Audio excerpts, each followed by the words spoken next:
All right. We should be live. I'll just wait for it to pop up. Microphone's still working. That's good.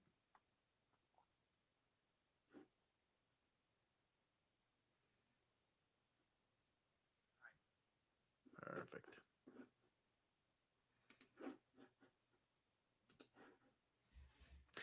Hello and welcome to the Mastermind Body and Spirit Show. I'm your host, Matt Belair. As you know, we are facing extreme censorship alongside many other truth seekers out there. If you want to support this show, please go over to mattbelair.com, become a member, leave a review, do a share, but most importantly, do 3 kind acts wherever you are in the world today. Today's guest is a farmer, author, content creator, and entrepreneur, first gaining international recognition for the success of his urban farm Green City Acres in 2010. He has since expanded into publishing, YouTube, online entrepreneurship, and tools manufacturing. His seminal book, The Urban Farmer, has been an Amazon bestseller since it was released in 2016, and with the growth of his YouTube channel, has published 2 online courses, launched a tools company called Paper Pot Co., based out of California, and now primarily publishes weekly videos to his website, fromthefield.farm. Welcome to the show, Curtis Stone. Thanks for having me, Matt. Happy to be here. It's a pleasure. You know, my audience has been telling me I got to get you on the podcast forever. And I find out that you're Canadian, you're doing amazing work, and it's a long time coming. So I'm so happy to have you on the show.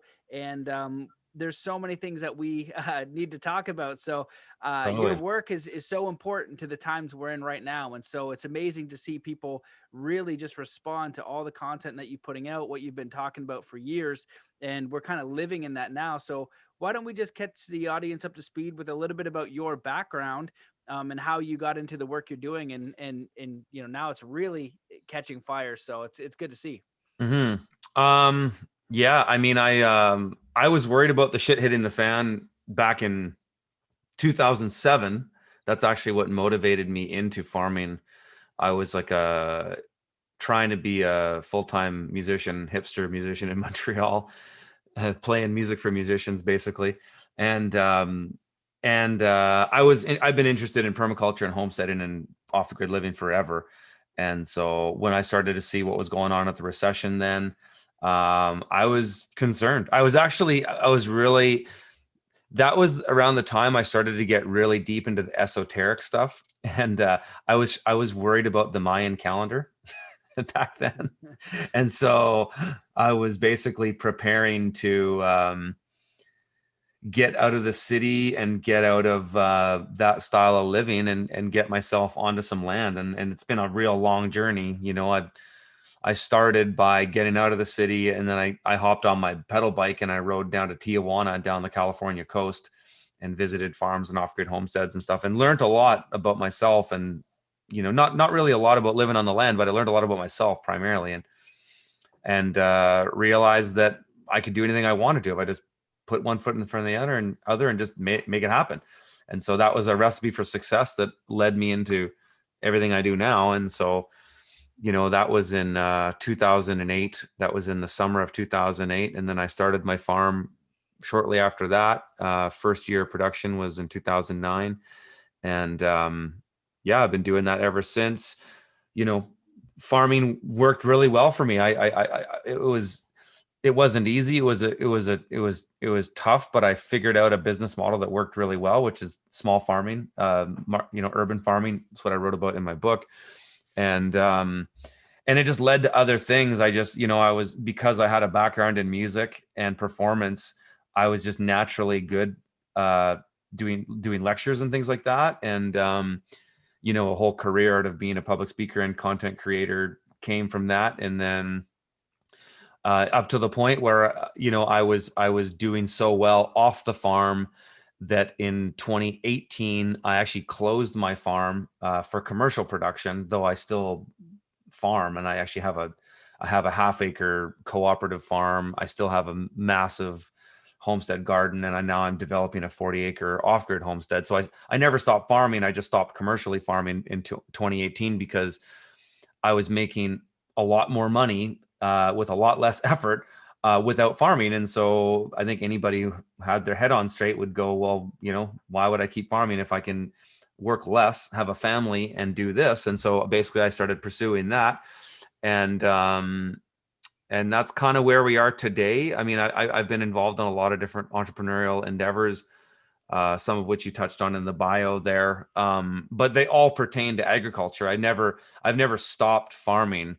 I just stopped commercially farming. And when in the time that I stopped commercially farming, that's when I started taking my content creation more seriously. And then that's when I started actually intentionally traveling around the world to showcase farmers for my website and my YouTube channel. And so that's kind of where we are today. I got really passionate about the law. We were talking a little bit before we started. I got really passionate about issues around farmers. And if I wasn't in a position where I was making a really good living off my farm, I wouldn't have been in a position to do any of the advocacy work that I have done to try to fight for the rights of farmers. And that's been a really strong passion of mine for the last, since 2016. I actually started kind of tinkering around with them. I had the Canadian Food Inspection Agency send me a letter back in 2016, and I sent them back a counter offer, basically an offer to contract, countering their offer, and they left me alone. And it was at that point that I realized that this whole system, this whole matrix, is just this commercial system, and everything is offer and acceptance. And that changed my life, because it led me to really see the world in a different way, which is the way it is, not what my idea of it is. And I started getting remedy in the system, and it's helped myself and a lot of other people. And I don't offer remedy to people. I don't sell remedy. I don't tell people what to do, like, legally in the public. But it's worked for me, and I've been able to kind of navigate this matrix a little bit more fleet of foot than if I was just kind of accepting it as reality and letting it tell me what I can or cannot do with my life. Oh man, well, you opened up a whole bag of worms there. I guess the first question I'll ask, because I'm going down the law avenue as well, and the offer and acceptance, and coming to understand all these things to a larger degree. And this year, it's kind of been a pressure cooker of understanding so many things around health and what viruses are, and germ theory versus terrain theory, Yes. just forcing you into understanding the truth, because rights are being taken away and choices are being taken away. And so one of the things is how these systems of law work. So, in your understanding, without offering the remedy, because it is out there, other people are teaching it. It's starting to grow. Cal Washington helping people get the smart meters off their home by basically not contracting, and this happened in Yeah. Golden, British Columbia, and I think it happened in the UK as well. With I was that part of that understanding. campaign. That's how I got to know Cal, actually. Oh, right on. Yeah. Amazing. Yeah. Yeah. And so they're actually getting results. And so if they had, one of the questions that I have, right, we're talking about the big things. Do you think having that understanding will help us if they kind of go full communism, like the worst scenario we could have? Do you think, like, and then the second question would be with the farmers, and if you run a farm and they come with their contract, if you have that knowledge, is it going to continue to work if they have, if they're strong and they're able to hold their position, they know what they're talking about, and they're aware of their tricks? Do you think it would still work at higher levels for other farmers as well? Well, it's hard to say for sure because I don't know what will change. However, what I will say is that in the last 1,000 years or more, nothing has changed in the system fundamentally. It's all based on the law merchant system, which is all rooted in Roman civil law and all of that. And none of that has changed, despite the fact that the appearance of the government and the appearance of the system has changed in some ways. But that's all just optics. Like, politics is just completely optics. It's all just bullshit. And that's why when you hear American politicians like AOC or Bernie Sanders talk about, or now all these cronies like Klaus Schwab talking about the Great Reset, and they want some sort of global communist system. It's all still commercial. The whole system is commercial. It just they might make it where you don't have access to those things at the face of it, but that's how they've always done it. And that's why, when you get a letter from a bureaucrat ordering you to do something, Well, an order is just like making an order at a restaurant, right? And that's why all this terminology is commercial. A charge, right? Currency. All of these things are based on commercial offerings. And so when a government order is issued, it's like, sure, I'll do the order. This is my fee. And so at a fundamental level, that's really where a lot of remedies come from. Is just a commercial redemption, as they refer to it. And so I think yes, but I think people need to learn about how the system works. And really, one thing I would suggest, we're in Canada here, people should just read some of the basic statutes that are fundamental to Canada. Like, the Interpretations Act of Canada is a great one to start with. Read the definitions, and it'll blow your mind on the definitions of some words that you think mean certain things. And so I think yes. My hope is that people don't wait until the last minute, because the one potential thing could be is if China is as big of a player as some people think they are, they don't really, well, I don't know exactly what their system is based on, because the Western world is based on a system called the UCC, the Uniform Commercial Code. And I don't know how China uses that, and if they do use it in the East. And so the one risk is that if China is the big thing, and I don't know if they are for certain, I think they have a big player in it. They might be a proxy, but if they come here and they don't give a shit about your rights or anything like that, then maybe it won't matter. But I think it will, because like I said, they've changed the optics of the system many times, but the fundamentals of the commercial law merchant system, as Cal talks about, is all still there. So Well, yeah, that's an and that answer. Yeah. yeah, and I see the potential, and I've heard this before many times, that it requires our consent, right? And it's like this deceptive Luciferian system, because they're using deceit to get your consent. And so Yeah. apparently, number one, they have to tell you what they're doing, and that's Yep. why me and you and many other people have known what's been going on. Like, I'm sure in April or sooner, May, you were like, okay, this is what's going to happen. You knew about the lockdowns, you knew about the vaccines. It doesn't take someone that long to figure it out when they That's right. know how to do research. Like, okay, this is what's going to happen, because for some reason they make it public. Now, if you want ignorance, yeah, you can't allow ignorance to be your excuse. You can't say, because I was ignorant, now I got harmed. That's No, right. you have to take responsibility for your life and for where you're getting the information from. If you're saying, I'm too busy and this is my job, and I only read the headlines and these are the choices I'm going to make, well, you're going to suffer that consequence. So That's my right. my hope is, in this system, from what I've viewed, is that it does require consent, even though it's deceptive consent, and then we are empowered to make a new choice. And so hopefully it doesn't get to the point where they just remove all of that choice from you, or all of that freedom from you. So that's why I ask, because that's one of the things I'm concerned is, like, I learn about this thing and then I know what I'm talking about, but at the end of the day, they're like, oh, we're just gonna round you up anyway. And so I'm like, oh, that's not good. Well, and yeah, and I mean, I think the roundups will come from the other brainwashed zombies, frankly. Mhm. Um, and that's always how it's been with genocides. For the most part, if you look back at history, the most horrendous genocides that came through mostly communism, there was one or two fascists that had some deaths, but the vast majority of mass murderings from governments have come through brainwashed people, like in Stalinist Russia, Pol Pot's Vietnam, and Mao Zedong in China.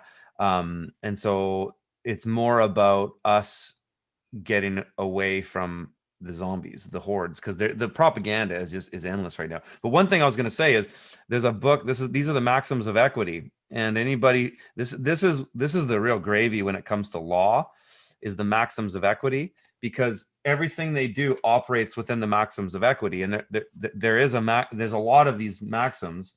But one maxim of equity that is universal through all law in the Western world is, equity does not aid a volunteer. So that means if you volunteered, tough shit, that's your problem. So you didn't know the law, you didn't know the statute, but you went along with it. Doesn't matter to me. And that's how these cronies operate. They actually do operate within the maxims of law, but they constantly inundate you with so many words that you won't bother looking. And a lot of that has to do with the fact that most people don't know how to read the law. Like they don't know where to start, and I can understand that. But you just have to start. It's like anything. But I actually had a conversation with a friend of mine who's a police officer, and we've been friends for 25 years. So we've been friends since we were like turned teenagers. And he's a cop, and he's been a cop for about 15 years. And he said to me, and he's awake to what's going on. He sees it. He's a plainclothes cop, like he's not in uniform, so he doesn't have to go around wearing masks, enforcing stupid rules. But he says, I can't believe how little the average person knows about the law. Like people don't understand the law. They don't understand, for one, they don't understand the difference between lawful and legal, and they don't even understand the basic tenets of, say, the Canadian Charter of Rights and Freedoms. And they don't understand the history of Canada. They don't understand that Canada is a de facto nation under the Governor General. They don't understand any of this stuff. And if you these things that I'm saying, probably to a lot of your audience, they're going to be like, "What are you talking about?" And so that's how fundamentally they get away with all the stuff they're getting away with, is because nobody understands what is actually lawful, what's actually legal, and they don't even understand the codes. I mean, it doesn't even take a lot to do a bit of research. Even here in British Columbia, they have this mask mandate. And there's another maxim of equity, which is that, I forget how the maxim goes, but the gist of it is that there's remedy in everything. So in every code or statute or act or order or whatever, or mandate that's written by a government, remedy is always built into it. That's why corporations and people who have deep pocketbooks can get away with everything, because they just hire lawyers to figure out where the remedy is, and then they kind of, it's the same old thing. They know how to navigate the law, so they dedicate resources to do that.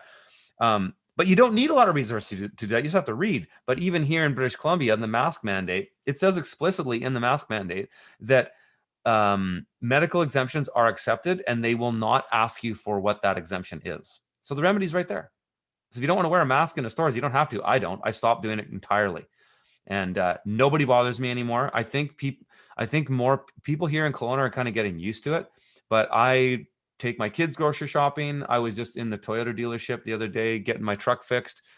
Didn't wear a mask. Nobody said anything. And actually, I still get like kind of bug-eyed customers looking at me funny, but I just ignore them. So I just like, whatever. But the point is, remedy is built in, and it'll be the same in Ontario. It's the same everywhere. You brought up a lot of great points there, and one of them was about the genocide, and you're right about that. If you looked at Rwanda and how that worked, right, and what they did is Absolutely. they used propaganda to dehumanize the other side, then gave them a Yes. bunch of machetes, and then humans did it to other humans. And Yep. then I really clued into the divide and conquer, because one of the ideas is divide and conquer, and then you kind of yell at the other person. But it seems like there's a point where you can actually get that other person to kill another person, and that's what Yes. happened in Cambodia when I went there, and I went to the killing fields, and I had a guide and explain all that stuff to me. I was like, this is awful. How did people do that? And guess what? It was the people who sided with the government that killed their fellow man. So Yep. that stuff is scary to me. And when I talked to Cal Washington, this was in maybe the spring. And then I found out about the concentration camps, so the COVID quarantine camps, which everyone says is a conspiracy back then. I was like, no, we have a third party Yep. contractor wanting to bring these in. Oh And I go, yeah, it's Cal, fully on the books. Yeah. Yeah. yeah. So ridiculous. So it's all here now, right? So then what's the next thing that people aren't going to believe? But I was like, Cal, man, this is scary stuff. Like, what do you think? And he goes, well, it's like a snake eating itself. You know what I mean? It's like this It's system's gonna that symbol. It's that symbol, right? yeah, That's he's that like, it's gonna universal symbol. collapse. See, that's Yep. that's what he feels, and so I give him a lot of weight, and but maybe it's gonna be one of those optional things where we're gonna have to opt out. We're gonna have to get out of that and say, oh well, you want right now it's like you want to have your job, but you're gonna need a vaccine. Well, if you understand, what that does, and I invite you to research it intensely before you agree to that, because there's a lot of evidence that it might not be good for you. By Yeah. definition, it's gene therapy. That's um, right. uh, you make that choice, but you and I or other people might be just like doing what we can to get out. And so my hope is that there's always a remedy. And it does feel like it's like biblical times, you know what I mean? It The is. end of times, one, Oh, and one will stay and one will go. oh yeah. And so my hope too is like, there is a good force that we can like a tidal wave of energy Yeah. of the old world that I used to say before coronavirus is all competitive, which it still is, right? It's all dog eat dog. But really, in a new world or in a cooperative world, it's win-win. How can I help you? How can I, Yep. be a good human being? How can I live with honor and integrity, provide real value, but makes it basically a win-win, not having a knife behind my back and seeing how I can fleece you, how I can get the most from you. And Yeah. that society seems to be moving with that world agenda. And then there's a group of people popping up and saying, I don't want to participate in this. I want to move into something else. And so Yep. now we get to build that as a community, but it might be challenging because we've never had to do this before. We're in the pressure cooker where we don't have the option anymore to play in that system. We really need to just separate from it and find something else. I agree. And Cal is actually a really good friend of mine. I actually talk to Cal quite regularly. Cal assisted me through my first conditional acceptance that I explained briefly at the beginning, and we've been good friends for years. Cal was actually here a few weeks ago at my house, and Cal has a very deep spiritual understanding of how the world works, and I actually trust Cal's opinion on how things are going more than most people. He has a level of intuition that's far above and beyond mine, and a lot of that has to do with this. He's been in the game for a long time. Cal's been doing this stuff. Cal's played in the courts. Another friend of mine who has a perspective like that is Dean Clifford, and both those guys are probably two legends in the sovereign law movement in Canada. And they both have that optimistic view. I think Dean may be a little bit more along my lines that, yeah, I'm with Cal in that I think things are going to work out, but I think there's going to be a long period of discomfort. And I hope I'm wrong. So like, and I could be wrong. I've been wrong on many things in my life before, and I'd really love to be wrong on this one. But when I look at the trends on things that happen, I've been for a long time a student of following the news headlines and looking at sort of the predictive programming that goes in. And I've followed trends in the news and have actually had a lot of success with predicting certain things that have helped me in my career and my family life and just my personal life. And I've been following this whole thing since the beginning, and the predictive programming is all there. And in October, that leaked email came from the alleged, leaked email from the Liberal Party of Canada member who was part of the Prime Minister's office. And they laid out this timeline of what's going to happen. And there was 12 points in that email, and so far 5 of them are dead on target what was predicted in that email. So it looks like, if again, I hope it's wrong. If it's correct, it's basically they're going to be offering a world reset debt a debt relief program through the IMF in Canada by the end of this year. And so it looks like they're going to continue this lockdown bullshit. They're going to keep demoralizing and destabilizing society, bankrupting the middle class, which has always been their plan. That's that the elites have always wanted to disable the middle class, because if you disable the middle class, then they have less competition. Okay, because the middle class are the ones that are striving to take a piece of their pie, right? It's not even taking anything from them. It's just creating wealth and creating value and having success with it. That's what any good entrepreneur would do. But they don't like competition, these people, and so they want to get rid of the middle class. If you read the all of the readings, anything from these New World Order cronies, they've been saying the same thing for 100 years, that's what they want to do. And so they're doing that really effectively. This year has probably, in my 20 years of looking at this stuff, I've never seen bigger moves to destroy the middle class and destroy wealth than ever, and consolidate it into the hands of very few. And so it's amazing that people, even on the left, this isn't blaringly obvious to them. But I think, we've had really the last 4 years in the American political circus, it's just been this orange man bad narrative, which is compartmentalized anybody who's, I hate the left right paradigm, but just to illustrate my point, anybody who's like right of center and who questions the common mainstream media narrative has been corralled into a corner where you're with anybody who, it's like anybody, it's flat earth, any kind of conspiracy, neo-Nazis, right? Anything to dehumanize this group of people, you're all over in this category. And so the left, even the good people on the left, because a lot of good people on any political spectrum, but they all have this knee-jerk reaction now that if anybody speaks any language that sounds anything like what they have corralled over there, then they go, they go into NPC mode and they just lose it. And it's like Agent Smith, who just comes into your body in the Matrix and just takes over and like repeats the narrative. And that's where we're at. And the media is hammering the narrative of dehumanizing people like us. And according to this LPC leaked email, that we will be deemed a public safety risk, and that will be in the mainstream lexicon very soon. And you'll have people freaking out, and then you're either going to have to fit in or get the hell out of where you are, because it could get violent. And hopefully, Western society is, hopefully that works out for us, because Western civilization is good in many ways. You go to some poor countries, man, it's hard to get anything done because nobody trusts each other.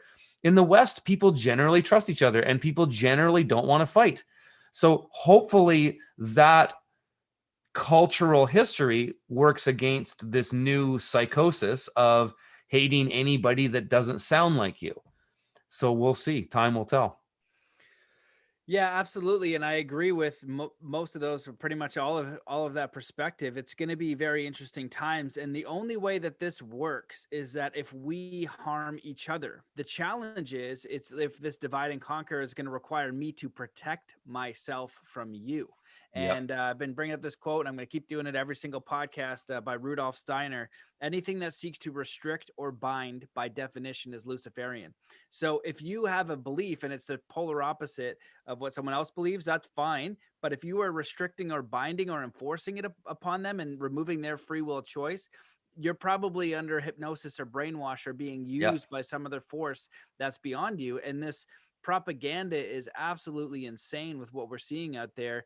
And so hopefully, it will move toward a solution, but I feel like we'll be the early adopters. And what Yeah. you said earlier about it being uncomfortable, there are many different theories about what's going on, but a lot of people can see the writing on the wall and they're preparing. You've kind of been preparing for a while, and so if something happens, you're going to know how to stabilize. It's kind of like if you go to Burning Man, they talk about responsibility.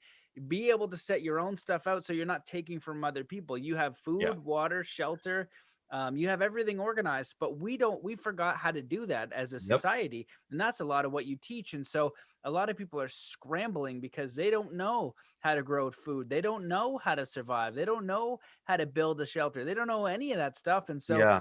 I'd love for you to kind of give like a basics or some resources, or what does that average person do about getting some extra food, or about if they're looking to get some land, what are some of the things that they should look at doing, or how do they start on this path? Because it takes years of knowledge, but people are required now to figure that out at an accelerated rate. And you kind of said that some of the land is getting bought up in British Columbia. They call them the COVID buyers. And Yep. I know some people that bought land, and my mom actually wanted to buy some land. I was like, we don't know how to garden, but at least we can opt out and then attract other people who have those same ideals: food, water, shelter, community, and Yeah. opting out of that. Like whatever that Totally. is, I'm just going to go the other way, and I'm going to put my faith in spirit, myself, and my fellow man, and other people who want to cooperate and figure this out together. Yeah. Well, I would say for starters, where you're coming from is actually the best place to start. And I would say connecting with, one thing I've been saying to people lately is you should have 5 people in your immediate network. They're not online friends. They're people in your community.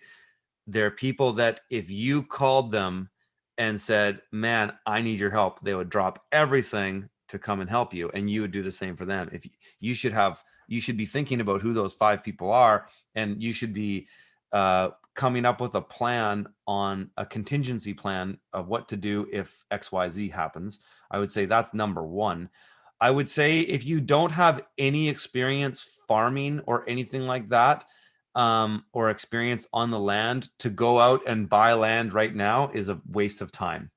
That is probably not going to be realistic for you. However, what are you good at and what do you do? How can you contribute to somebody who is farming? What can you do to bring value to them? I think ultimately people need to, and this is I think part of the new paradigm thinking is, how do you create value in the world? What do you do to contribute? Because this idea of like this hippie commune that you just show up to and just sit around and smoke, do bong hits all day, there's no way that's not how it works. In times of scarcity, people who are dead weight are dead. And so, I hate to use harsh language and make it seem like it's that harsh, but look at what's going on. If I would have said to you a year ago that we would be here today, you'd be like, there's no way. That's insane. That's a conspiracy theory. Look where we are. They're locking down. Look at Toronto. It's insane what they're doing to small businesses there. And the amount of people getting arrested. I mean, in Quebec, I still have a lot of family and friends in Quebec because I lived there for 10 years. They've issued $7 million in fines for curfews. Like, this is absolute totalitarianism. So is it going to get worse? Most likely. Has it been getting worse? Yeah, look at the progression over the last 6 months. So I would say prioritize things. Learn how to create value. Some people are going to be stuck in their situation in the city, and you should have a bug out bag. You should have at least 7 days, at least 7 days of food. So if the grid went down and say you were stuck in your apartment for 7 days, you could eat and survive. Ultimately, I think everybody should have a year's worth of food stored at the least. But some people aren't in a position where they can afford to do that, because that's going to cost you a couple $1,000s. But a bug out bag with like emergency supplies and things, where if you had to leave your home immediately and you were going to run away somewhere, you had a bag of stuff that you could survive with. And you can go online and look at what a bug out bag is. I would say that's really important. But some people have different prepper strategies. My strategy is to hunker down and build an ecological homestead. But it's taken me 10 years of working my ass off to have the resource and the skills to figure out how to do that. That was my dream before I even became the urban farmer, because I started farming on land I didn't own, and I built a career and a good business out of that. And but that was my vehicle then to get me where I am today. Now I have the resources and the skills to do all these things mostly myself. And so, but most people don't do that. I would even say, you said people forgot about these things, and I agree in terms of history, but most people never even knew. We've had 2 generations of people in North American Western society that are completely removed from the farm. So it would have been, so I'm 41. My great grandfather, and my family is very typical in Canada. When I was writing my book, I researched this in North American statistics, but my family was very atypical in the arc of families being removed from the farm. So my great grandfather was the last member in my family to actually live on a working farm. And so my grandfather, his son, did everything he could to get off the farm. And then my father never even knew what farm life was like. So my grandfather had a memory of farm life when he was a kid, but he was gone by the time he was 16. And so most families in North America have that same lineage. So we're 2 generations removed from agriculture. And so that means that we don't have the sort of intrinsic ability to remember. Like, if my grandfather were alive today, you could put him to task on a farm and he could probably make way pretty quick. But most people today have no idea, especially city slickers. And I don't mean that term derogatory, in a derogatory way, because I was a city slicker for a long time, for at least I lived in Ontario for 2 years. I lived in Montreal for 10 years. So at least 10 years I was a proper city slicker. And it took me a long time to learn. And I worked my ass off and I suffered hard. But I also worked as a tree planter as a side hustle when I was funding my music career, that I knew how to work hard physically. But I didn't know anything about working the land. I had to learn the hard way. And the problem is, especially in the big cities, people are so entitled And this has been one of the challenges that I had in my urban farming career, because I'd spent, many years teaching urban farmers, and that was mostly my focus when I started. Later in my career, I was mostly just focused on teaching market gardeners broadly in a rural or urban setting. It didn't matter. But for the early part of my career as a teacher and author, I was just teaching urban farmers. So I was in big cities like Boston and San Francisco and San Diego and Seattle, teaching urban farming workshops. And the biggest challenge that urban farmers have is it's a very liberal scene. I hate to use left and right politics, but it's a very left-wing scene. And people that come out of university with those ideologies don't know a damn thing about working hard, and they don't want to work hard because they think Bernie Sanders is going to give them a free ride. Right. And so it's really hard to find good people to do the work. And so my, concern is that if we go into tough times, you're going to get all these liberal type people exiting the big cities, and they're going to run to the countries because they know somebody who has a farm or a homestead or whatever. And they're going to show up and they're going to be absolutely useless. They're going to be dead weight. And like I said, dead weight is dead in times of scarcity. And so I think people could do a lot now, and hopefully this whole thing hopefully this thing takes longer to roll out than it looks like it is. Maybe we're going to see a reprise, but from when I've been watching the trends, I really believe in the Hegelian dialectic, the problem, reaction, solution. They tell us all this stuff that causes a reaction, then they sell you a solution, right? It's the same old scam.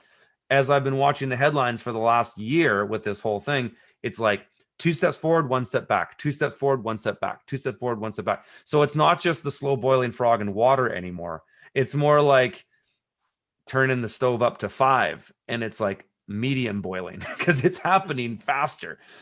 But it is amazing how quick people warm up to it. And that's the thing that is insane, is like people are getting so used to the mask thing that they might tell you tomorrow that you don't need to wear a mask, and people will still wear them. And so it's kind of, people are more brainwashed than I thought they were, needless to say. Yeah. Well, again, I agree with pretty much everything that you're saying there. And my hope as well is that this either takes longer than the projections, but it's rolled out incredibly fast with almost no resistance. Now, luckily, our European friends are up in a frenzy. And that's one of the things that I like about the French Yeah. people is that they're funny and they're very particular in a certain way, but you don't mess with them. You know what I mean? You don't mess Yeah. with the French, and they stand up. And in Canada, you kind of have the polar opposite.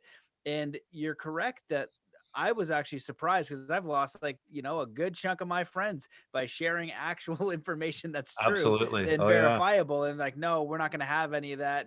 Don't Yep. worry about you having this job, or you interview experts around the world and do research all day while I work and just read headlines. I'm going to honor that by not even listening to a word you say. Yep. But that's part of that brainwash too, is you don't listen. You reject it, you get rid of it. And one of Yep. the psychological techniques that they do to persuade people is, like, let's say they want to impose a 5% tax on the people next year. Well, first they start putting it out in the news and media and TV shows and things like that, so they warm them up with the predictive programming.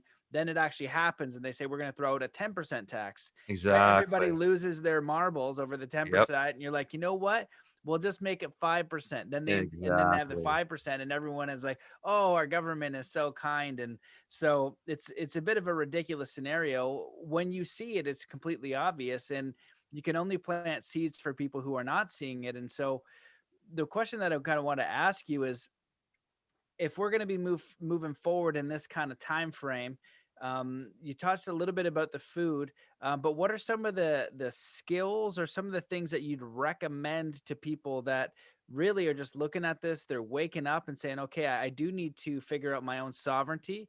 Part of that is understanding the law and how that works. And Cal Washington is a great resource. There's a YouTube channel I just found out, Justinian Deception. It's got a Mm-hmm. lot of Yep. playlists on it as well. Yep. And I think it's Sovereignty FYI in the States. And so Yep. these groups are popping out to understand how this commerce is working. That's how they're getting us, is we're agreeing to this through commerce, so we can opt out.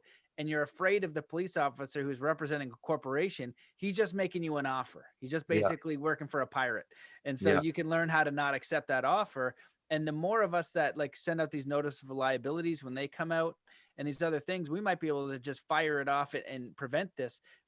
It does seem like my hope is it's going to be a choice. You choose to opt into this situation that is obviously corrupt and harmful, or you choose to opt out. And I hope that if you choose to opt out, you're going to find a solution that is away from all of the chaos that people are going to be choosing to participate in. Because I think it's Mark Passio and one of, yeah, it's definitely him. And he said, it's order followers keep the system of slavery in place. It's not Yes, the ruling class, it's not the elite, it's people following orders and not absolutely. questioning if they're right or wrong. Absolutely. Yeah, I'm very familiar with Mark Passio's work. I've listened to hours of his stuff. Um, yeah, I mean, one thing I would say to people, the sovereign thing has been a long journey for me. It started in 2008 when I learned about the Federal Reserve, and then I kind of started learning about central banking, and then in 2016 I did my own real conditional acceptance that worked, and I was freaked out for 6 months that they were going to come back at me, and it didn't work, but they never did. And I would say there's a lot of stuff out there. You need to be, don't be quick to take action on certain things. Don't be quick to fire off notices, because you can do the wrong thing. There's a lot of wrong processes out there. A lot of people talking common law right now. Common law is not the remedy. Do not do common law. I'm not going to name names, but anybody who's talking about common law and doing things that seem kind of radical, do not do that. Also, pick your battles. A lot, the whole free man movement, which was a term that's kind of been long abandoned, but, guys in Canada like Robert Bernard and Dean Clifford was kind of put into that category, though I know he had a lot of disagreements with guys like Rob Bernard, but they, fighting cops on speeding tickets and stuff like that. Pick your battles. Who gives a shit? Pay the damn ticket. There's way more important things. And I would say it's above sovereignty. And this is one thing I say, and it's why I called my podcast Liberty on the Land, is that there's two types of liberty on the land.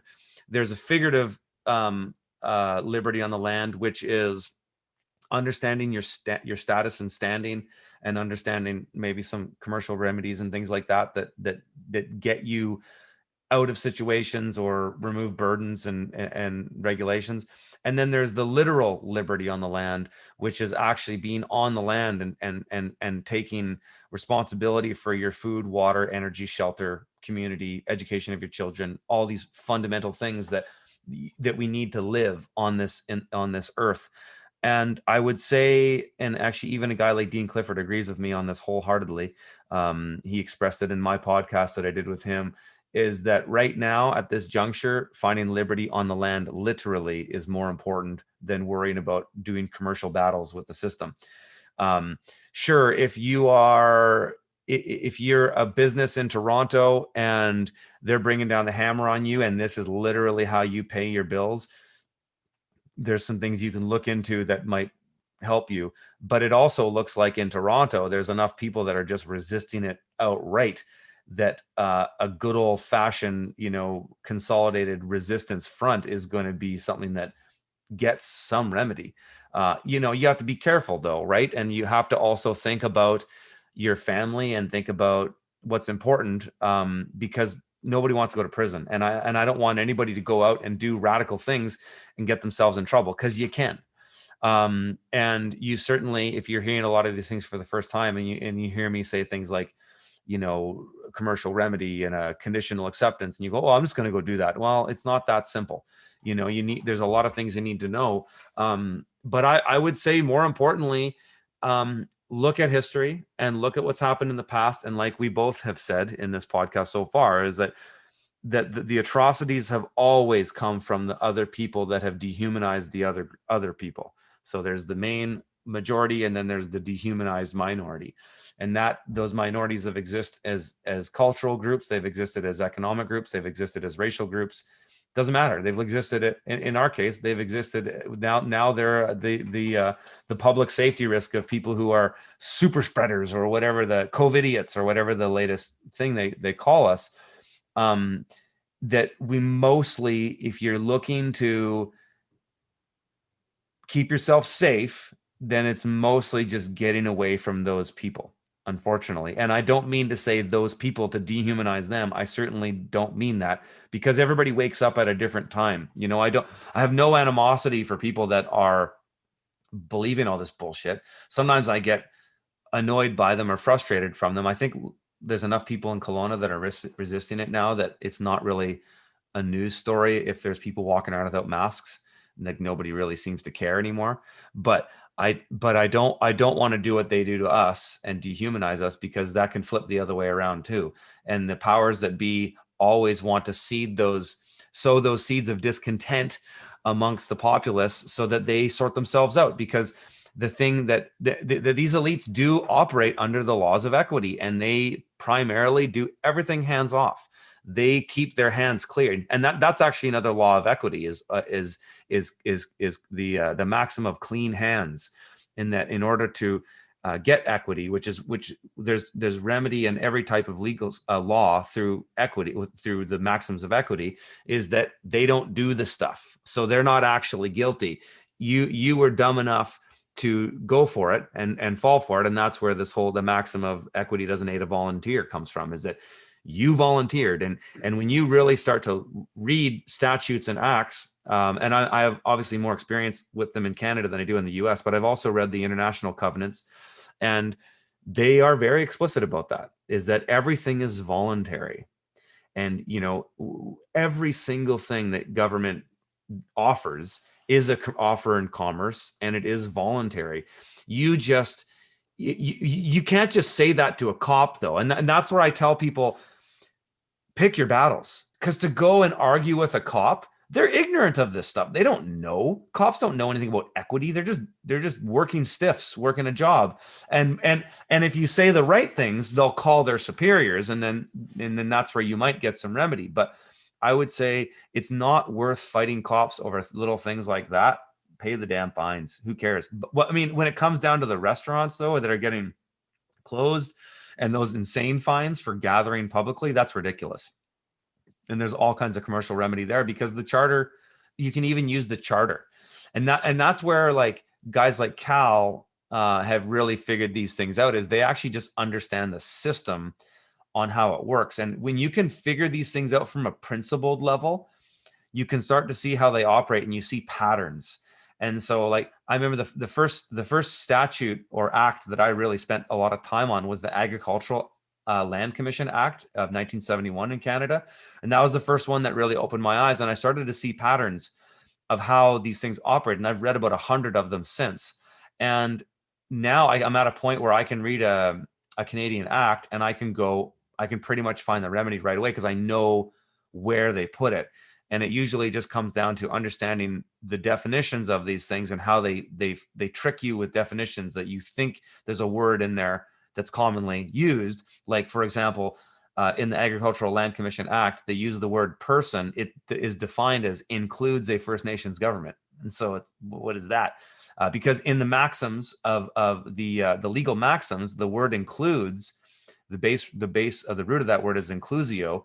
It means the inclusion of one is the exclusion of everything else. And so whenever you see the word includes used in a legal document, it means that and only that. So, like, another example, a common one that I refer to, is the definition of Canada in the Interpretations Act of Canada. It says Canada includes the internal and territorial waters of the land mass known as Canada, or the nation known as Canada. They don't say anything about Canada is British Columbia, Alberta, Saskatchewan, none of that. And even in the definition of province, they define province as Northwest Territories, Yukon, and none of it. Not BC, Alberta, Manitoba, Saskatchewan. Why? It's a total mind bend. But once you start looking at these things, you can see the patterns, and you can find a lot of solutions in those. Oh man, well you brought up so many important things there. One of the people that I'm going through this the law with, he quotes the Bible a lot, and he says, "Go to peace," right? Always go to peace. You know what I Yeah. mean? And so that's so important for how we're going to learn to deal with this. And another thing that you're suggesting is saying, "Hey, just because you hear these things, don't go out and do it right away." Yeah. Like you might, and you could use the example of like martial arts. You know, it's like, oh, I've learned that I can defend myself this way, but if you never Yeah. tried it, you might get your butt kicked right away. It's going to take a bit bit of Exactly. time, or something more serious about survival, like Into the Wild. He knew what he was doing, but he still ended up getting harmed. So for survival skills and things like that, yes, there is a possibility where you have an adept level of knowledge to survival, do these things and all that kind of stuff, but it's going to take some time. And so, with the tickets, yeah, like you don't need to fight with the officer. You just need to know what the remedy is after. You can Exactly. conditionally accept the offer, then right rescission or all these other ways, because you're going to be dealing with the courts. And once you have that knowledge, it's not them. They don't know. They're Yeah. the front. So you can have that knowledge for the next step. And the more you have this level of empowerment, the more you can make better choices and go to peace and make a good decision for yourself and family. And Well, there's always last, 72 hours to yeah, remedy anything, right? That's universal in law. So you can get a ticket, take the ticket, whatever. You got 72 hours to remedy it. So always. exactly. And there is a way that I'm finding that, like, if you don't go in their jurisdiction, it's just going to be null and void, and you don't have to pay it. It's so just like with the quarantine camps, some people in Australia through Mark Patelik, they didn't have to quarantine. They knew the steps to go through without conflict, right? Not conflict, not getting aggravated or putting these like statutes up that have no jurisdiction. It doesn't matter in that jurisdiction. You're like, oh shoot, you were in the wrong place. It doesn't matter here, but you can move another way, have that knowledge and actually get a result. And that's the important thing too. If you're learning from these people, do they have results in the real world? Well, And that's that's very, that's very important, right? You that don't is want to be very listening to, important. Oh my, yeah, there's so many remedy gurus out there. And what a big problem I've found, and I've spent, I would say at this point, thousands of hours. I'm not 10,000 hours yet. I'm not at a level of mastery, but I've spent thousands of hours researching. I've spent money on things like I've on my law library is getting quite big. I've spent a lot of time and resources on these things. And one thing I've found that happens with remedy gurus across the board, whether they're offering remedy in some kind of ecclesiastical remedy, common law remedy, even commercial remedy, they um, they often use the people they're helping as guinea pigs to test certain remedies. And so they'll, like, you'll have one guru that's helping like 10 people, and it's always a key man thing with these people, which is risky, because if it's a key man thing and it's like one guy, 20, 30 people are waiting on one guy to read through their letter responses and then respond and all that, that's a problem. That's a problem in any kind of business situation as well. But they often are writing out remedies and saying, okay, file this, file that, blah, blah, blah, blah, blah. And they're trying different things with different people and seeing if they get different results, which is smart in a way of trying things. Is like, okay, yeah, you try this, you try that. But a lot of people that are doing this stuff aren't fully disclosing to their paid customers, if you will, that's what they're doing. And I've witnessed that, and it's risky. And you know what? I'll tell you, Matt, like I've really went a year ago when I really went deep with this stuff. So this was before the Rona. It was in October of 2019. I got deep into it, and I started looking at a particular process. I don't want to get too deep into it, but I started going through a particular process and was going at it and was really committed. And I wanted to go all the way to the end. I call it going to the gates, like going all the way to the gates of heaven or hell. And okay, here I am, like, where's my status now, kind of thing. I actually stopped all that stuff because once the Rona started, I was basically like, I think having my land set up and having being self-sufficient and being more prepared for the zombie apocalypse is better than writing notices and serving affidavits. Because when there's accumulation of a lot of factors right now that are happening that are all kind of coming together, they're coalescing, and the Great Reset and the New World Order are just the ones that you hear about the most. But the ones you don't hear about are agricultural production is significantly down across the world. There's food shortages all over. There's energy shortage. Like this blackout in Texas right now is a real deal. Like there's all kinds of other things right now that I think are all intentionally caused by the world elite that want to basically just stir the pot and just burn it all down on their way to their bedroom like a screaming little toddler throwing a temper tantrum. That's how I see them right now. And and there's a lot of things that are going to be more of an issue than you serving an affidavit to your local premier or prime minister or whatever. That you're probably better off looking at your food security and what your survival plan might be. And I encourage people to get out of the major cities. There's a lot of good small towns in Canada. I don't know if the majority of, no, I think the majority of the population in Canada live in the major cities like Vancouver, Toronto, Calgary, Winnipeg, Montreal. But I would get out of those places if I had the ability to. I would. My cousin just did it. I warned her. I was in Toronto right before it really got heavy, but I was in Toronto last February. I believe it was the 19th or so of February, and I saw what was going on, and I didn't totally the Great Reset thing wasn't fully apparent then, but I could see that there was accumulation of events that I've been talking about for a long time, and I said to my cousin, "Get out! Like, what are you doing here?" She got out. She got out. She went to a smaller town in Southern Ontario. She's way nicer, way better. People are way more friendly.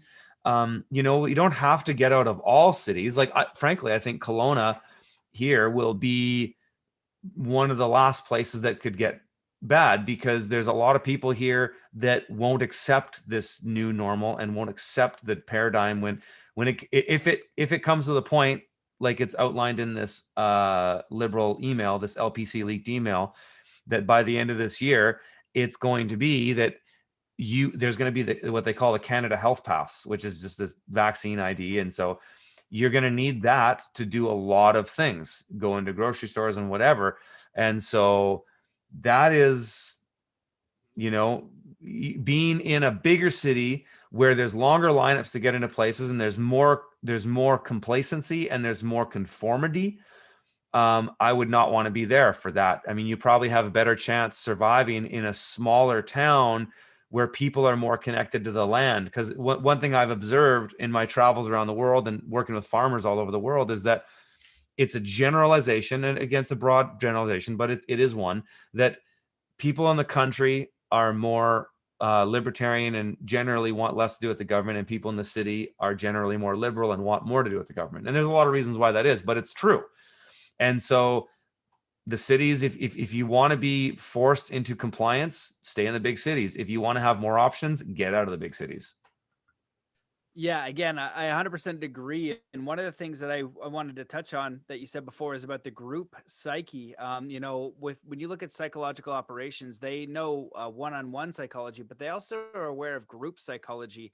And Darren Brown does a really great experiment where he has people make these choices and they're wearing masks.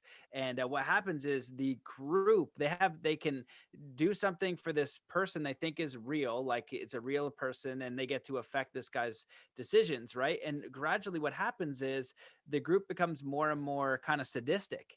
You know what I mean? And so you have this mob mentality, this group think, and they become violent and angry. And that's just what happens. They kind of like go into a frenzy, if you will. You know what I mean? And it's a very important thing to understand of how people react. And what you're talking about is where you put your time, energy, and attention, right? Where's the most valuable place you can put your time, energy, attention, and resources to look at what's going on, and where are the solutions, and where can you focus? Because if you were, I actually was thinking this, like, during World War II, and I just imagine like the Austrian Alps, and I don't know how it was there, but if you had like a little ranch on the side of a mountain, you might have never known it was going on. You know what I mean? Absolutely. You're just like, I'm totally cool. Oh yeah, and if you go and listen to people in history talk about that stuff, generally speaking, the people in the country barely knew what was going on. So yeah, for sure. And yeah, I was going to make a point about the groupthink thing, but I kind of lost my train of thought. But yeah, and that's I'm doing a talk in Vancouver next week, actually, at the Freedom Rally there. And that's going to be part of what I tell people is, why are you guys still here? Like, I'm happy that you're here to listen to me talk, but why are you here? Like, this is not going to go well, because That's where it all comes down to energy and force, really, in that the government, from a really simple standpoint of just like looking at the government objectively, all government is a monopoly on the use of force. That's terminology that's used in the sort of anarcho-capitalist circles. Guys like Mark Passio talked about this. Government is just violence, and because they can commit violence and you can't, right? So a cop can come and kick your door down and kick the shit out of you, kidnap your kids, and no legal repercussions for him, but you take all the legal liability and responsibility. And a lot of that has to do with who we are as persons too, as trustees and not beneficiaries. But that's another subject for another time, a deeper one perhaps. But so the force of the system is always executed in the areas that it's most concentrated. And so if you don't want to be under the thumb of the government, go to a place where there's less cops. It's that simple. And most cops are in big cities. Like the new place that we're at, there's one police officer spanning a 200-kilometer area. So it's like, how are they going to exercise force in that way than they would in the city? And so, a lot of people ask me like, well, aren't they going to come and steal everybody's land? And maybe, but just think about that from a resource management perspective. It's easier to do that in the cities where you can, where there's like, 50 cops on duty at any given time, and they can exercise a lot of force at once and they can kick somebody out of their home. But people in the country that are all spread around, it just comes down to resource and time management. Like, how difficult is that to send those cops around to do that? And to be honest, there's not a lot of cops in Canada. There's not that many here. So there's a lot of space. Like, Canada is a massive geographical area, and so is the United States, despite the population being 10 times larger than ours, but it still is. And so there's a lot of areas that people could get out to. And then some people might listen to what I'm saying and say, well, everybody can't do that. And that's right. Everybody can't, but everybody won't. It's probably, out of the 150 people that are watching this stream right now, it's probably one person that'll actually do it. So the message isn't for everybody, because everybody won't act. The message is for those who want to act and want to do something. And I've totally sort of given up on trying to convince the masses of anything. I don't care about what the masses do.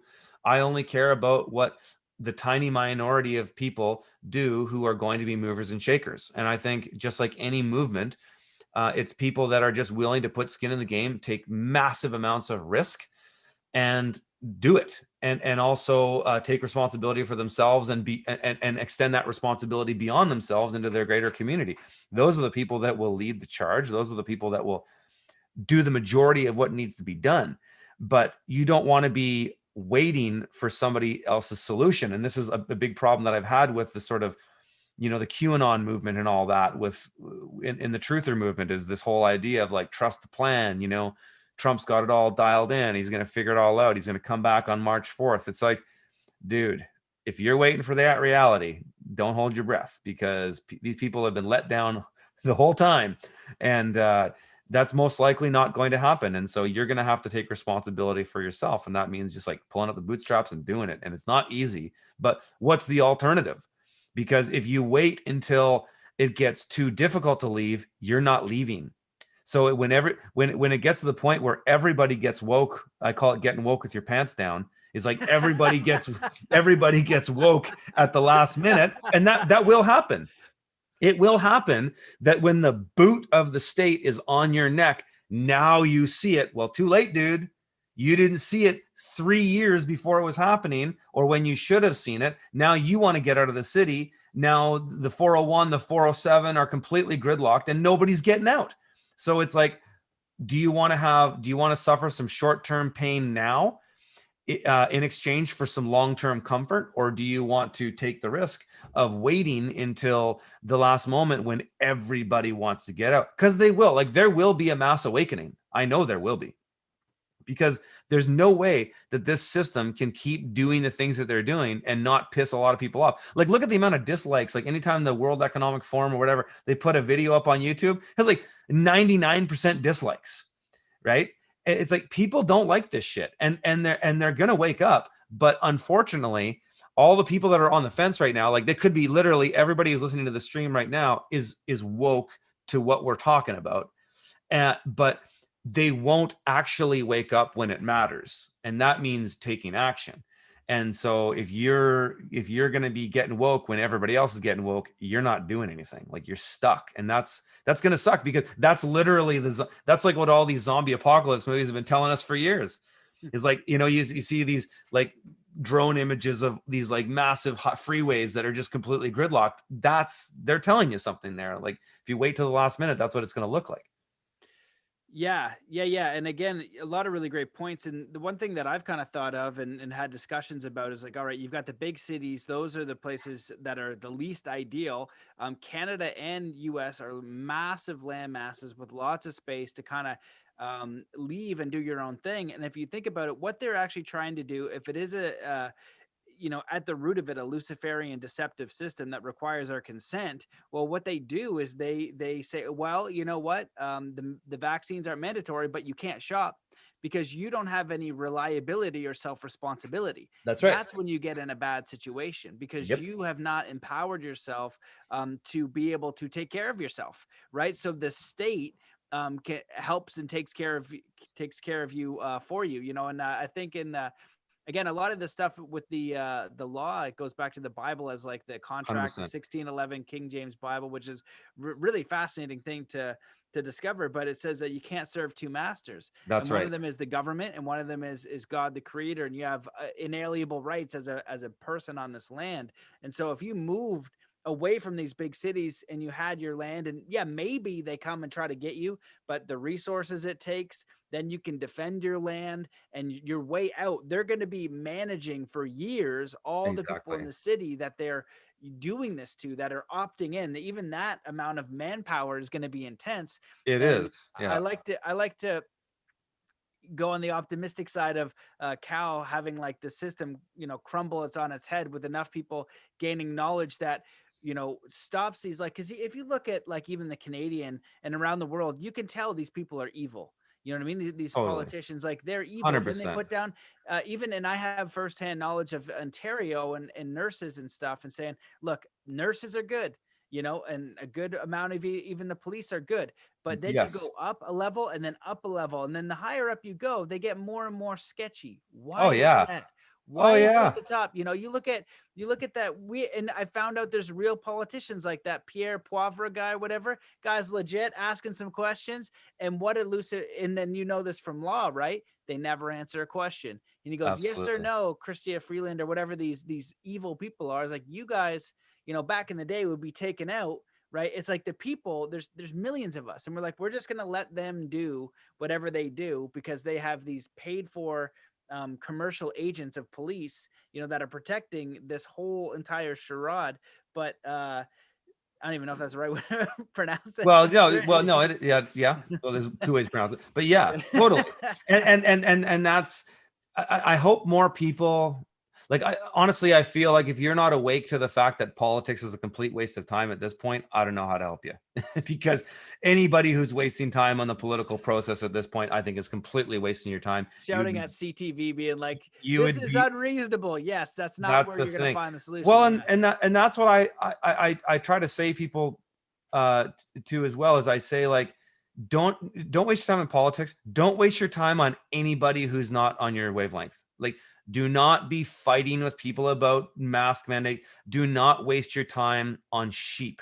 And I don't mean to use that term derogatory. I just use it to illustrate the point. Don't waste your time on people who aren't with you. Focus your time on people who share your values, because in tough times like this, you need every ounce of good vibes as you can get. And if you're out there and you're wasting time on social media, blathering back with the latest idiot who wants to call you a tinfoil hatter or whatever, waste of time. Focus your energy on things that yield a return. That's one of the principles of permaculture, is establish a yield. And so, and permaculture people often have to be reminded of that, because they often spend their times on like herb spirals and keyhole gardens and doing all these like crazy design things that don't really have that much of a net benefit.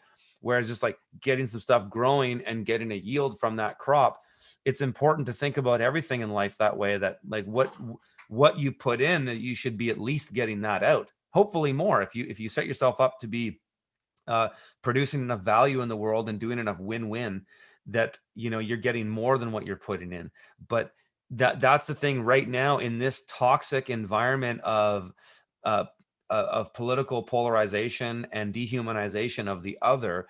It's more important than ever to focus on the people that we love and surround ourselves with people who share our values, and don't worry about the rest. And I do agree with Cal that this thing is all coming down. I truly believe on a spiritual, very deep level, that everything that this Luciferian system, this cabal, has set up is collapsing. And I believe in history, it's always been that way. And that these cycles we go through these cycles. They're kind of like either downward spirals or they're upward spirals. We can invert them either way. But the system is ending, and we just have to get out of the way. It's like a train going off the edge. Just jump off the train and let it go. And don't worry about saving what we thought the world should be. It's going to be different. But I think in the short term, is in the next 5 to 10 years, what we're going to have to do to see this through to the other end is we're going to have to form private societies with people that share our values. We're going to have to create networks of people that offer every product and service that you take for granted. And that means getting things off Amazon, or even buying things at the farmer's market. Not that those are one and the same, they're polar opposites, but I'm saying that anything that you don't produce yourself, or you don't have a direct connection to and know that individual who produces that thing, you better start thinking about that. And so that's what I would say that's even more important than, say, learning to farm right now. Because like I said, getting woke with your pants down is going to be a tough ride. You probably trip over your pants, right? And so you need to start looking at things more seriously as solutions for now. And so you're probably better off developing relationships with farms and going and, say, offering to pay up front for a guarantee of things, and starting to think about, and not at this point, it's not even starting to think about, it's, you need to do this shit. Like you should have a lot of food stored. You should have, you need to take responsibility beyond yourself, because you're going to have some people in your life that are going to need your help. And I'm sure anybody who's watching your channel isn't the kind of person that's going to leave those people out to dry, right? We're all going to have to contribute to help people that we love, and help those that don't have the ability to take care of themselves, right? That's who we try to be, as good people on this earth. And that's coming. And like I said, I hope I'm wrong. And I do agree with Cal, and Cal and I do talk a lot, and I'm very familiar with his perspective on things, and I agree with him. I just think it's going to take longer than he thinks. I think there's going to be a 5 to 10 year, this is going to be multiple years. I think this whole Rona hoax thing, they're going to run this for at least another year. They need to get people used to these conditions. They need to get people used to just living in lockdown, being forced to do things that are ridiculous. It's like the proverbial 2 + 2 is 5. You need to have your brainwashed population all say 2 + 2 is 5, so that you've got them. And that's what the mask represents, in my opinion. It's just the proverbial 2 + 2 is 5. It doesn't make any sense. That the data on it is completely out there. It's out in the open, but people still do it, and they do it without question. And so that's the government telling you that to say 2 + 2 is 5, and you go, okay, 2 + 2 is 5.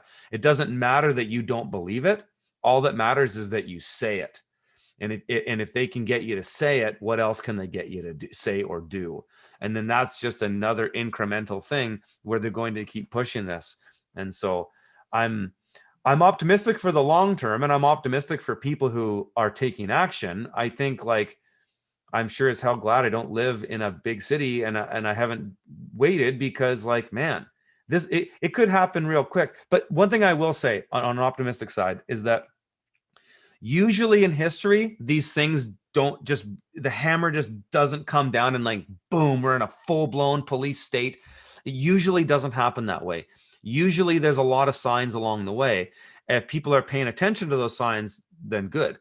But I think it's going to come out on a rolling basis, where it's like, it's going to look really bad in Winnipeg, and it's going to look really bad in Toronto, and then it's kind of spread around. Then it's like 2 steps forward, 1 step back. It's like you said earlier, that if they want to get you to pay 5% tax, they overpromise and underdeliver, right? That's a marketing tactic too. And so they do that through propaganda. And so I still think it will be, I don't know when this great reset thing is going to happen. According to the LPC leaked email, they say the IMF debt relief program is by the end of the year. And I don't know if those things are one and the same. But I do know that, like in Kelowna, where I presently am at the moment, I have a lot of friends and I know a lot of people who are rich. There's a lot of rich people here. And they're sure as hell not going to take the offer to get a vaccine to shop at Home Depot. They're going to say, screw you. And they're going to figure something else. So I'm optimistic that there's going to be a lot of people, call it, at least in Kelowna, 10% of people will say, absolutely no way will I do that.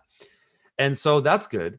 But in the bigger cities where you have more of a polar, you have like way more people, you have way more have-nots versus way less haves. That's where it can get dangerous, because that's where the people who need resources from the government can be basically commanded to jump one way or the other and go and execute the deplorables, and hopefully, fingers crossed, that it doesn't get that way. But I'm a student of history, and in history we've seen all this stuff before. Yeah, absolutely. Cycles and way back in history too. And I'm reminded of that Buckminster Fuller quote: "You don't build the new world," or something like, "You don't build the new by fighting the old, or you don't change the world by fighting the old. You do it by building the new." And that's where we Yeah, need to put our energy in. What are these solutions? And what absolutely. the world is offering is an opportunity to build a solution. And what you need is a few people. You don't need every single person. And the more time you spend trying to wake people up, fight the system. Didn't you see this? Didn't you see that? Okay, you're seeing it and you can only plant a seed. Now, what are those solutions? How are you going to set yourself up? Because I've heard anywhere that this could be a 2-year thing, and maybe there's a spiritual awakening and everybody just says, screw this, like they did in Italy. Everybody just opened up. You know what I mean? Maybe in these other countries, we're going to have this spiritual pulse, this consciousness, this force of the universe, or even God, that comes in and wakes us up and says, no more, right? Yeah, We are going to stop oppressing other people, because people in power are telling us to be afraid and oppress other people. We're going to take responsibility for ourselves and make sure our actions are helpful and beneficial to mankind, and we're going to stop all this crap. Let's hope so. But if it doesn't go that way, and it's maybe 5 years or 7 years or 10 years, the more that you see it coming and you just keep positioning yourself for the solution, it's not going to be as painful. It's just like if you go snowmobiling out in Whistler, British Columbia, the more prepared you are, the better off you're going to be. If you don't have the right tools, if you don't have the right information, if you don't have the right knowledge, you can be in a very dangerous situation very quickly. yeah, But with that's the right. right knowledge, with the right preparation, with the right understanding, you're going to be okay. Same like if you go out in the cold, you go out in the cold in your underwear, unless you're Wim Hof, you might have a little bit of an issue. And Exactly. so the more we prepare and the more that we find those like-minded people, they're going to be supportive. And that's what I feel like is going on, is like this old system. If you knew it, a lot of people with this quote unquote awakening, they're talking about the Rona. And it's like, one of the first things that I said is like, okay, we got the flu going around. And it's like, oh, okay, let's just say it's the most dangerous, aggressive flu there ever was, just for those types of people. It's so dangerous. That doesn't even come close to the 9.1 million people dying of starvation. That doesn't even come close to the 20 to 40 million people in human trafficking, as far as numbers and atrocity and solution, as far as the starvation goes. So what is actually going on here? This system needs to stop, and we need to stop participating in it, extend Yep. our compassion to all of humanity, right? Empower ourselves and take care and responsibility for ourselves, because we want to save everyone if you have a good heart. And right now it's to save yourself, right? And that's the thing with the QAnon and all that kind of stuff. Like, I followed it, not Q in particular, but the theories that they had, right? Yeah, Because me too. it's like 4chan. I'm like, I hope so, right? I But hope then so too. Yeah. but the thing is, though, then all of a sudden, I promise you, if it just went back to normal, nobody would change it. Everybody would reparticipate See, that's the problem. immediately. That's the problem. And that's where so like my spirituality is rooted in an idea that we are all part of the creator, and that we are all part of God. And I don't subscribe to the Christian belief that you need Christ to get to God. I believe that God is direct to us. Christ was just a messenger. And I think, in my opinion, I don't mean to offend a lot of Christians, but there's a lot of grabblerness in that the elite, they always create middlemen, and they always create ways around things to get you away, to steer you just slightly away from the truth, because that's all they have to do. If you need a bullseye to get into the gates of heaven, they don't need to turn you on a 90-degree path. They just need to steer you like 5%, and you're not there. And so you'll do running around the berry bush your entire life trying to figure out where you are. But I think fundamentally it comes down to the fact that we are the ones we've been waiting for. And if we're waiting for a spiritual revolution, in that, okay, if I just go to this yoga retreat this week and I only hang out with woke people that have woke conversations, I'll be okay. No, it means you taking responsibility and getting your hands dirty and doing the shitty work that needs to be done.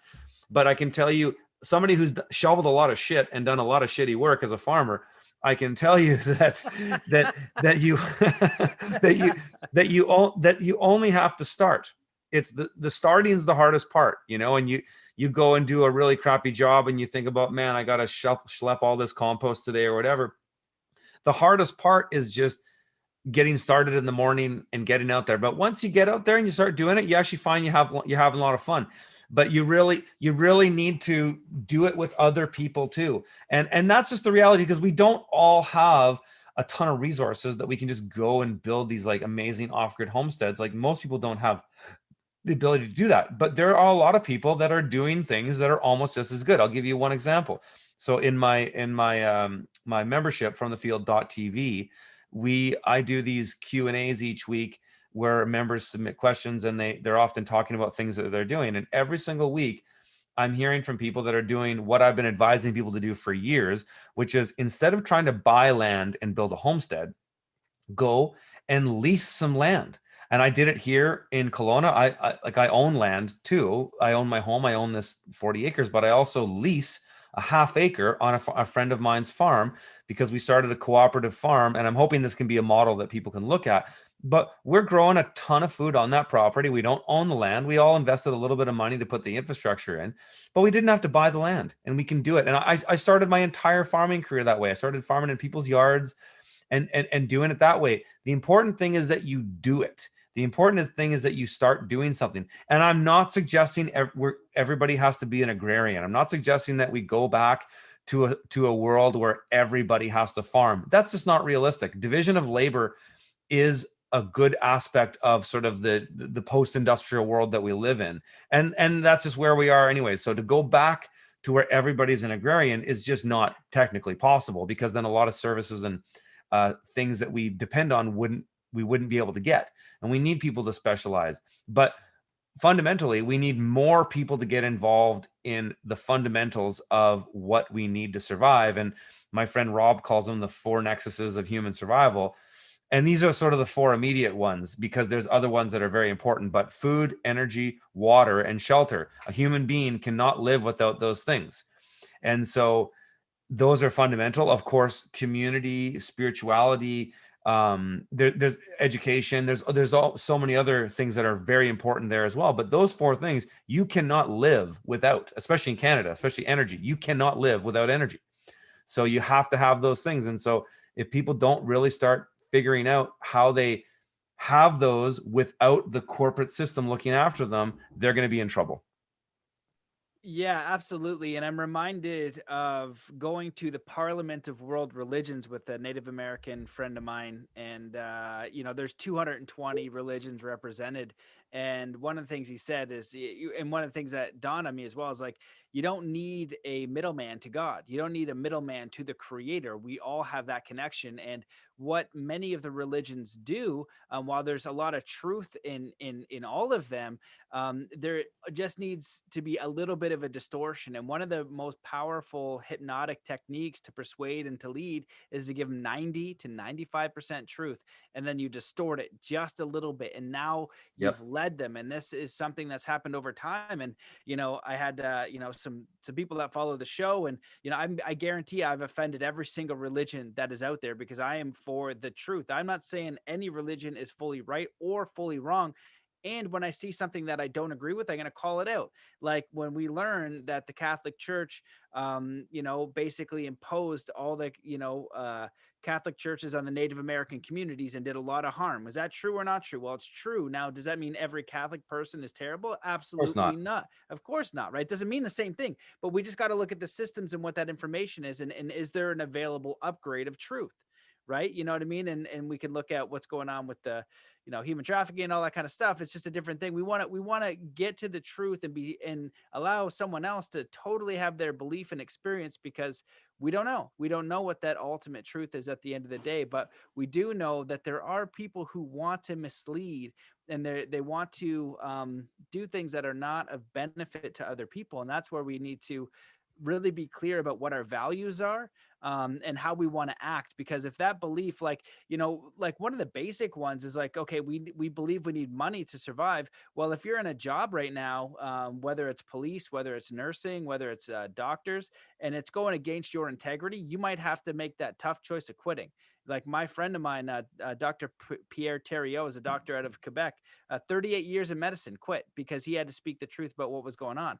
Yeah, It went against his integrity too much, right? And so that is a very tough choice. Not everybody can make that choice. But just following orders is not going to be good enough if you're put in a position where you're not thinking for yourself, where you see it's like causing harm. You're choosing that. It doesn't matter that you have a family or whatever. That just makes the decision harder for you. exactly. You know what I mean? It doesn't say that it's not going to be okay. It's like the Khmer Rouge and what happened in Cambodia. Just because you had a family doesn't mean you side with the government and then slaughter your neighbors, with machetes against the tree. That's not Exactly. an excuse. I understand it to a degree, but what choice are you going to be on in your level of being? And I feel like with what we're saying, it seems terrifying because I've seen what the terrifying outcome is and what they want to do with the, crash in the financial markets and the cryptocurrency and, the one world currency and all that kind of stuff. And I also see beautiful solutions popping up from people who are awake to under what's going on and aware to what's going on. And one of the examples I've been saying, it's like the will and spiritual power and strength to protect is 10 or 100 times as powerful as the strength to oppress. So if you think about war or whatever, if you've got one group of people um, that are basically going to war and the one side is trying to oppress the other side, well, all you need to do is if you're on the side of protection, that level of strength, that level of power, that level of will is going to be so much greater, right? Than the people who are in the other side, like in their conviction of like, oh, am I going to try to oppress this person? They're not standing in truth or integrity. They're a little bit off center. They're not grounded. But when when you're in truth and you're in your own integrity and you're protecting your family and your friends, that will of force is so much stronger. So that It's will of force unbelievable. can be used to create food, water, shelter, can Yeah. be used to create, peacefully, right? To go to peace every single time, to go to peace. Please let us move this way. This is where we're going. We want nothing to do with you. We want nothing to do with that contract. We're going to move over here. And that's something we can either move to willingly, or we can do kicking and screaming and then possibly be harmed because we didn't want to make those choices. We couldn't let go. And it's almost like, being pulled by a horse, just let go. You Yeah. could stop getting pulled by the horse that is causing you damage and then stand up and then look around and be like, all right, I'm going to go over here now. And, I'm just going to do this and start from there. But it's not an easy thing, but it might be a necessary thing. Well, yeah, and yeah, I totally agree. I mean, the beauty is we have the truth on our side, and I do believe there is a correlation between the God and truth and the logos, and it's so powerful. And my friend Owen Benjamin has had an amazing tweet that got him kicked off Twitter, but it's an example of how truth cuts through everything and is amplified beyond anything that all the elites can put their resources into. And he had this tweet on Twitter, and he said, "How can Caitlyn Jenner be a woman of the year when she hasn't been woman for a year?" And it was like, it was just, cut through so much shit, got shared millions of times, and it's painfully true, politically incorrect as it is, but hilarious, because that it's just an example of how effective the truth is, and that's what's happening now, and that's why, like, there's almost like this. There's a massive cognitive dissonance happening amongst the general population, and they've been living with it for about a year. Because I think a lot of people, even after the first 2 weeks to flatten the curve thing, they were like, come on now, really? Like, are you serious? And then 6 months in, and then a summer of wearing masks, and people at the beach going for jogs wearing masks, and more people are just like, really, are you serious? And I think I do believe that most people who are wearing masks don't buy into it. They're just going along to get along, because it's practical for them, and that's how they've always lived their lives. But it's like what you were talking about, Cambodia and stuff like that, and even out of Nazi Germany, the Nuremberg trials, and in the Nuremberg Code, if you read it, it doesn't excuse you do not get off by saying I was just doing my job. Like, that doesn't fly, and that goes right into international law. And so all these people that might commit atrocities and are even doing some really nasty things to others because they thought it was right, that doesn't matter. And hopefully history is on our side on this. I think, like I said, though, I think it's going to take time. I think this is a long game. Ultimately, what we're looking at here is Agenda 2030, and ultimately this comes down to that document that started with Agenda 21 that I believe came out of the Rio de Janeiro summit in the early 90s, where they drafted the first sort of idea of global sustainability, which is, I'm all about sustainability, but I think I like the term regeneration better.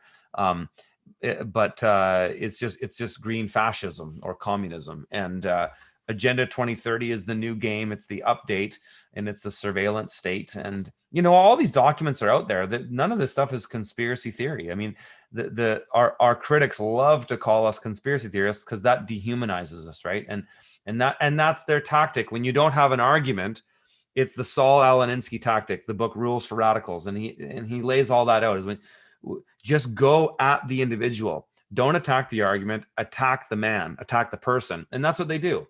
And that's what the modern left has learned to do very well. I think most people have a head on their shoulders, can see through that tactic, because we've had 4 years of Trump where the whole identity politics and political correctness thing went crazy. And there was no legitimate argument with a lot of these people. It was just like, orange man bad, or you're a Nazi. And I think enough people have heard that enough to be like, yeah, that's not really an argument, dude. Like, that doesn't really make sense. And so hopefully more people come around. I still think that I'm optimistic about things turning around. I'm not optimistic for the masses.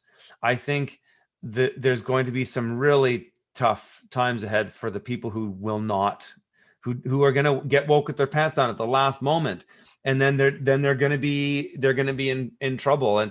But you know what? If you I'm spiritual in my belief that, like, this is all just a game, and it's all just a test, and there's other lives to live, and there's other lessons to learn. And so I'm not troubled by the fact that we might see a mass genocide. I for sure don't want to be through that myself, and I'm doing everything I can to get out of the way. But I think, like, in the grand scheme of things, if that is the life lesson that has to happen for people's spirits to progress throughout this journey that we're on, then that's part of it. And I think, like, I kind of find peace and solace in a little bit of that sometimes, because if you only think about how dumb people are for believing all this BS, you'll get really angry, and it'll really bother you. And I've certainly been there, like no question in my mind. This year, 2020 was the best year, has been the best year of my life. But it's also been the most challenging year of my life. It's just as far as how I exist in the day-to-day world, like people freaking out. I've been accosted by people for not wearing a mask, and like in front of my kids, and that's not easy. But at the same time, it's kind of brought my family and my close friends together, and I can say wholeheartedly that I've built some of the greatest relationships that I know will stand the test of time in this last year than I ever have in my life. And it's all been because of this event. And I think there's a lot of beauty in what's actually going on. And one of the things that my wife and I often reflect on is that right now it's really easy to kind of sort out who your friends are, who your real friends are. And the mask is actually a perfect vehicle for that. And I know a lot of people watching this probably have to wear a mask to go to work. And I'm not talking about that. I'm talking about, your neighbor won't come and talk to you. And if they do, they're wearing a mask and they're standing 6 feet away from you. Like people that are really buying into this, wholesale, it's really easy to sort out who's on your side, because if the propaganda machine keeps going the way it is, and I think it's safe to assume that it will, chances are those people that are freaked out like that, you're not going to want to hang around with them in another year of this propaganda, because they'll probably be calling the cops on you because you have one or two many people over at your house for Thanksgiving. And that's literally where we've been this year. It's almost like, I say that as if it's a joke, but that's actually real news. Like, that's actually happening, where people, record numbers of calls were made to the police over Thanksgiving and Christmas for neighbors ratting on each other. Like, we are in a sort of, we're having sort of an East Germany moment when, like, 1 in 6 people are going to rat you out. And that's the other thing that we have to deal with in Canada. Unfortunate statistical reality is that actually 1 in 6 people in Canada work for the government. That's a fact. And so it's safe to say that most people who work for the government probably are most on board with that. And so that's a significant number of the population. And so that's something to be aware of, that, who are your friends? Who are the people you trust? And who do you want to spend your time with? And, the days of just like going out willy-nilly and socializing with people aren't really around anymore. They are in some ways.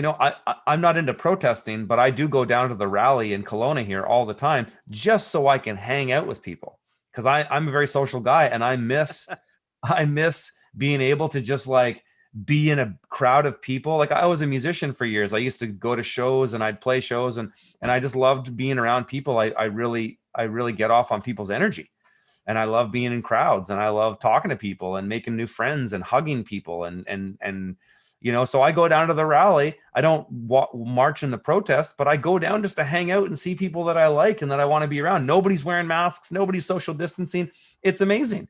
And the media here is writing inflammatory articles about these protests every Saturday and saying there's super spreader events and all this. And it's like, well, where's the evidence? Because that's not happening.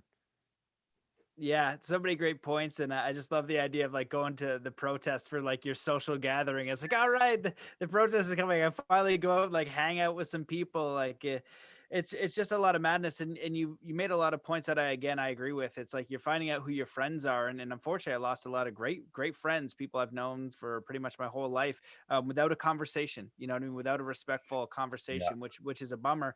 But it also comes to the point of like, okay, you're gonna go your way, and at least I know now, if it keeps going, you might actually become a threat. And I'm going to move over here with people who have the values of freedom, honesty, integrity, and mutual respect. And so there are benefits. I think that we're all going to go through our own process for this. And you share just so many important insights, and your work is incredibly important and relevant. So thankfully you've been doing it for a while, and there's a lot of resources for people to check out. Yeah. I could talk to you all day, man. This has been a Yeah, totally. pleasure. I'm sure you got some things to do being a farmer. Yep. Is there anything else that you would like to discuss or chat about before we close this amazing conversation? No, I mean, I would just say I would leave people with optimism, and that the world is what you make of it. Don't get hung up on the bad news, because that's just around us every day. I mean, I do read the news because I like to look at trends, but I just look at it for what it is, and it's subjective. My wife and I were in the car this morning, and we were listening to CBC, and we were just laughing our ass off because they say COVID every 20 seconds, and it's just ridiculous. And so for us, it's fun. We're having fun. And I believe that, as spiritual beings, we chose to be here at this moment. We chose this life, and I truly believe that. When my kids were born, I really felt that they chose me, and they chose to be born with me, and then they wanted to be here with us, and I find such a great purpose and deep meaning in that. And so I try to apply that wholesale to this whole situation, and I'm like, you know what, we want to be here because we're going to be part of a great uprising and a great revolution, but it means doing the hard work. But that's why we're here. We're here to do the work. And so I'm optimistic, and I just think, you know, look at it for what it is, have fun, lead with love in your life, and surround yourself with good people, and get rid of everything toxic in your life. That was the one thing I did, that just had leaps and bounds of tremendous uh, strides that I made in my career and my personal life by cutting out toxic people. That was probably the biggest one, but toxic habits, toxic thoughts, cutting out everything toxic, and then just you manifest incredible things in your life when you are surrounded by other good people. Because I really believe we are all connected. And when you have energy of people who are on your path around you, you can achieve things beyond your wildest dreams. And you do it together, and you do it with love, and you move forward every day. And the most important thing is that you're making decisions every day, and you're doing things to move forward. And as long as you're doing that and you're doing the best you can, that's all you can do.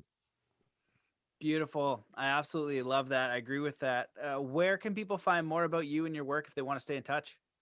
They can go. I mean, my YouTube channel has a massive archive, just the Urban Farmer on YouTube, and then my membership site, which is where I post, which is really my life's work. That's where I do everything now, is from the field.tv. And that is where I spend a lot of time and resources to travel to visit farms. And I have done less traveling since all this started, but I've been documenting my work, and actually my motivation to be a leader in this space has been greater than ever. And I'm very blessed to have a membership that pays to be part of my platform, that supports me to do the work that I do so that I can lead the way I am. And so last year, my pledge was, I'm going to build a new farm from scratch. And so, because I had a big plan at the beginning of the year, I was going to go and do a big, massive United States tour, visiting, 20, 30 farms in all over the continent of the United States, and make content for my site, which is what I've been doing in 2019. That's exactly what I did. But I basically said, okay, well, this is happening now. You know what I'm going to do instead? I'm going to build a new farm from scratch, and I'm going to show you guys every single step of the way. And I'm going to document everything in full transparency, show you how much money I'm spending, and show you everything. And so that's what I did. And now my pledge this year is I'm going to build a 40-acre off-grid homestead with all the food, water, energy, shelter that we need to survive in this year. And I'm going to document every step of the way on my website. So that's what I'm doing. I learned I was ahead of the curve of where we are with censorship today. I predicted this about 4 years ago, and at that point, I started taking steps to protect myself from being deplatformed. And I'm actually very proud to say that still have yet to be demonetized from YouTube. I'm still monetized on YouTube, but I have been proactive. So anytime I do talks like this on YouTube, I delete them. I stream them on my YouTube channel, and then I put them on my membership site. So I do Q&As if people want to tune in. I do sometimes 3 hours of Q&As for my members on 9 a.m. Pacific Standard Time every Thursday. I do my Q&As, and then those stay up on YouTube for less than 24 hours. They get nuked, and then I put them on my website. I'm starting to put them on Odyssey now. I have a channel on Odyssey, which is a really cool platform. And so, yeah, that's where people can find me. Amazing, man. Well, you've been doing some incredible work. I'm so glad you're out there sharing this very important knowledge. This has been a pleasure. I'm so grateful that we got an opportunity to connect, and just thank you for the work that you're doing. And I invite everybody to check out your podcast and your work, and just or your channel, and start to learn and start to be the solution. So just thanks for everything. Right on, brother. Thank you. All right, guys. Thanks. See you in the next one. Peace.